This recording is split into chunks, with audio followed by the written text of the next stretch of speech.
When we talk about the capital structure of a company, we're basically talking about how a company has set up its financing. And in particular, that would relate to the right side of the balance sheet, which would show the long-term debt, the short-term debt, the common equity or the common stock of the company, and any preferred equity if the company had it.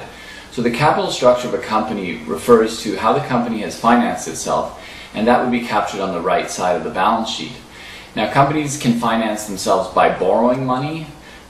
through debt, and companies can finance themselves through equity or ownership, either of one owner or of many owners, or one owner plus another taking in another owner, or in the case of a public company, many owners.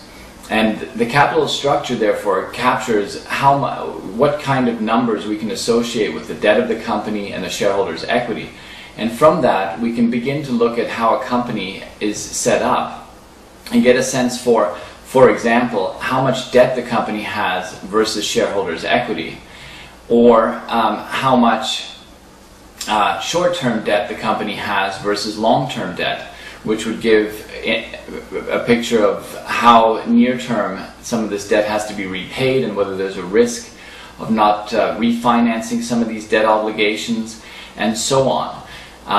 The capital structure of the company also allows one to look at how much debt is in the company versus the equity of the company, or even versus the market value of the equity of the company, which would give an indication of how levered the company is. For example, a company that has a very high proportion of debt versus the market value of its equity, and on the balance sheet it would capture the book value of the equity, but we could look at the market value of the equity and the debt of the company, and we could see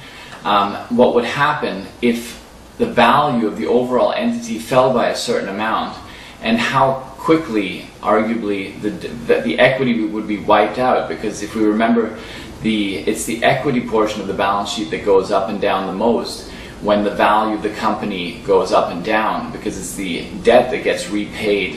in preference to any shareholder's equity. And so the capital structure of a company gives us a very good indication of how the company has financed itself, and that is what these two words and the term capital structure refers to, how the company has financed itself in relation particularly then to its balance sheet, and also taking into consideration the market value of its equity.